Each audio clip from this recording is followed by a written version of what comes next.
नमस्कार। स्वागत है आपका अपना पहाड़ के YouTube चैनल पर। देवभूमि उत्तराखंड में असंख्य देवी देवताओं को पूजा जाता है और इन सब के बीच गोलू देवता एक विशेष स्थान रखते हैं। गोलू देवता के प्रति उत्तराखंड वासियों की विशेष श्रद्धा है। यहाँ वे घर घर में पूजे जाने वाले देवता हैं। जनश्रुतियों पर आधारित गोलू देवता के जन्म से जुड़ी एक कहानी को आज हम आपके बीच लेकर आए हैं। इस कहानी का जिक्र हमें उत्तराखंड में होने वाली जागर में भी देखने को मिलता है। आइए सुनते हैं कहानी गोलू देवता की। कत्यूरी राजवंश में एक बहुत ही न्यायप्रिय, दयालु और तेजस्वी राजा हुए। राजा झालराय। उनके तत्कालीन राज्य की राजधानी धूमाकोट चंपावत थी। राज्य में चारों ओर खुशहाली थी। संपूर्ण प्रजाजन आनंदमय जीवन व्यतीत कर रहे थे। राजा झालराय की 7 रानियां थी, परंतु संतान प्राप्ति के सुख से वो अभी भी वंचित थे। अपने वंश को आगे ना बढ़ा पाने का भय उनकी चिंता का कारण बना हुआ था। राजा झालराय ने राज ज्योतिषी के समक्ष अपनी व्यथा रखी तो उन्होंने संतान प्राप्ति हेतु भगवान भैरव की तपस्या करने का सुझाव दिया। राजा ने राज ज्योतिषी के कथनानुसार कठोर तप कर भगवान भैरव को प्रसन्न किया और संतान प्राप्ति का वरदान मांगा। भगवान भैरव वरदान देते हुए बोले, मैं स्वयं तुम्हारे घर पुत्र स्वरूप जन्म लूंगा, परंतु इसके लिए तुम्हें 8वां विवाह करना होगा, क्योंकि तुम्हारी अन्य रानियां मुझे गर्भ में धारण करने योग्य नहीं है। तुम्हारी 8वीं रानी कौन होगी, यह उचित समय आने पर तुम्हें स्वयं ही ज्ञात हो जाएगा। कुछ समय बीत गया।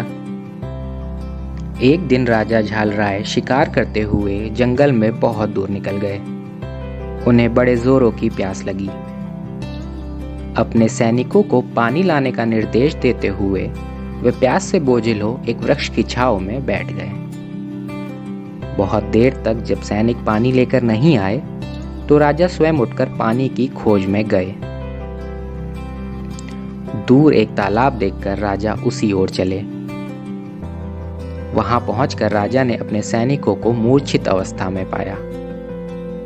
राजा ने जैसे ही पानी की ओर हाथ आगे बढ़ाया, उन्हें एक स्त्री का चुनौतीपूर्ण स्वर सुनाई दिया, सावधान, यह तालाब मेरा है। आप मेरी अनुमति के बिना इसका जल ग्रहण नहीं कर सकते। इन सैनिकों ने भी यही गलती की थी और इसी कारण इनकी यह दुर्दशा हुई है। तब राजा ने देखा एक अत्यंत सुंदर स्त्री उनके सामने खड़ी है। राजा कुछ देर उसे एकटक देखते रह गए। फिर राजा ने अपना परिचय देते हुए कहा, मैं गढ़ी चंपावत का राजा झालराय हूँ। यह मेरे ही सैनिक हैं। प्यास के कारण मैंने ही इन्हें पानी लाने के लिए भेजा था।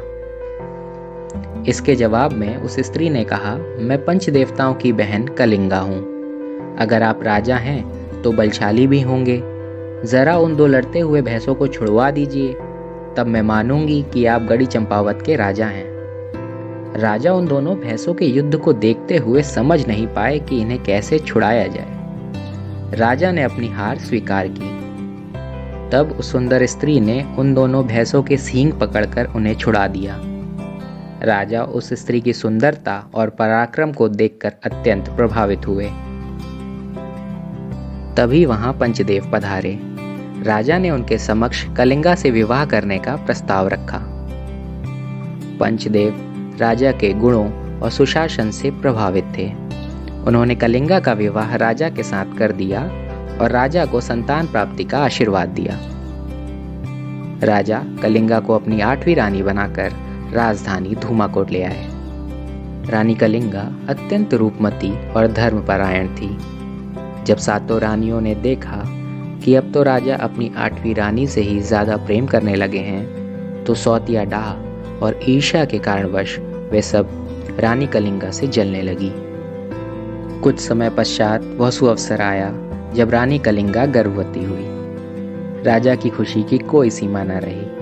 राज्य में चारों ओर उत्साह और उमंग की एक लहर दौड़ने लगी। परंतु वहीं इसके विपरीत सातों रानियां कलिंगा के गर्भ को समाप्त करने का षड्यंत्र रच रही थी। उन्होंने कलिंगा के मन में यह बात भर दी कि नवजात शिशु को देखना उसके तथा बच्चे के हित में नहीं होगा। जब रानी कलिंगा का प्रसव काल आया तो रानियों ने उसकी आंख में पट्टी बांध दी और नवजात शिशु को किसी भी तरह मारने का षड्यंत्र सोचने लगी। जहां रानी कलिंगा का प्रसव हुआ उसके नीचे वाले कक्ष में बड़ी बड़ी गाय रहती थी। रानियों ने बालक के पैदा होते ही उसे गाय के कक्ष में डाल दिया ताकि गायों के पैर के नीचे आकर बालक दब कुचलकर मर जाए। परंतु बालक तो अवतारी था। सौतेली माताओं के इस कृत्य का उस पर कोई प्रभाव नहीं पड़ा और गायों का दूध पीकर प्रसन्न मुद्रा में वह बालक किलकारियां मारने लगा। उधर जब रानी कलिंगा की आंखों की पट्टियां खोली गई तो रानियों ने उससे कहा कि प्रसव के रूप में तुमने इस सिलबट्टे को जन्म दिया है। उस सिलबट्टे को सातों रानियों ने रक्त से सानकर पहले से ही तैयार कर रखा था। इसके पश्चात भी रानियों ने बालक को मारने के अनेक प्रयास किए, परंतु चमत्कारी बालक के आगे सभी निष्फल हुए। अंततः रानियों ने बालक को लोहे के संदूक में बंद करके उसे काली नदी में बहा दिया ताकि बालक निश्चित रूप से मर जाए।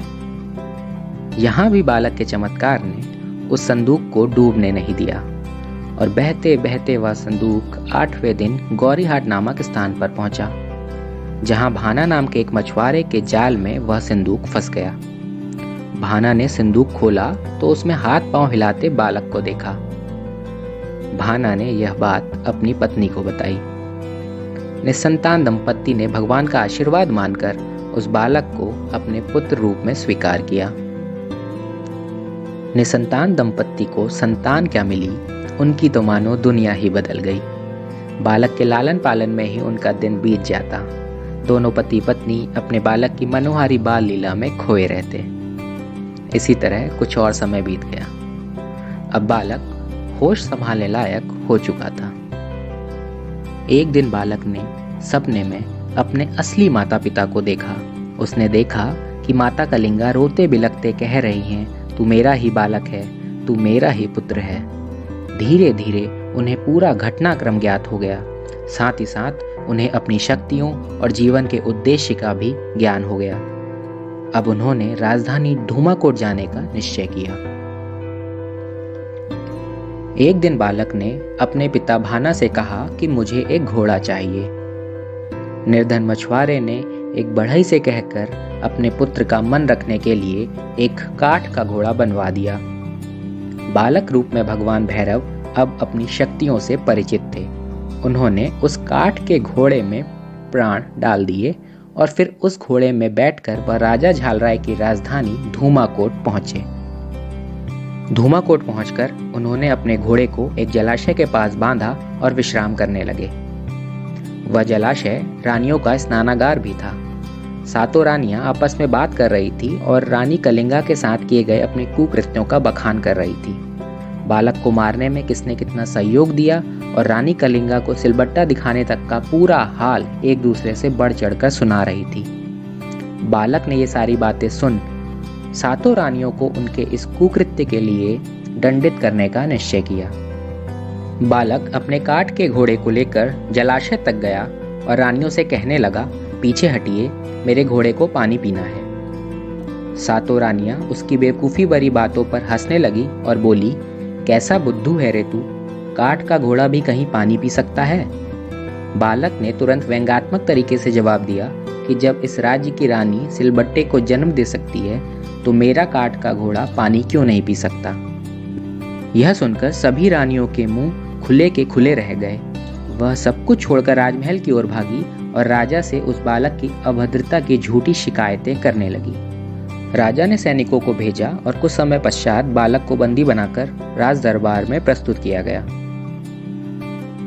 राजा बालक से बोले, तुमने रानियों के साथ अभद्रता करने का दुस्साहस कैसे किया और यह कैसा पागलपन है कि काठ का घोड़ा पानी पिएगा।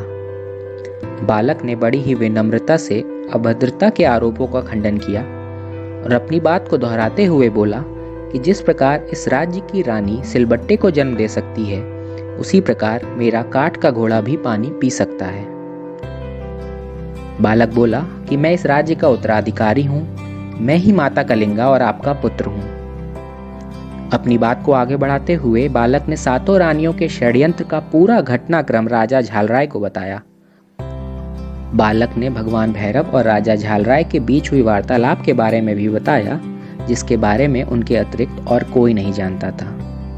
बालक बोला, न केवल मेरी माँ कलिंगा के साथ अन्याय हुआ है, बल्कि आप भी ठगे गए हैं महाराज। पूरी सच्चाई जानने के बाद राजा ने सातों रानियों को बंदी गृह में डालने का दंड दिया। सातों रानियां रानी कलिंगा से अपने किए की क्षमा मांगने लगी और आत्मग्लानि से लज्जित होकर रोने गिड़गिड़ाने लगी। तब बालक ने अपने पिता को समझाकर उन्हें माफ करने का अनुरोध किया।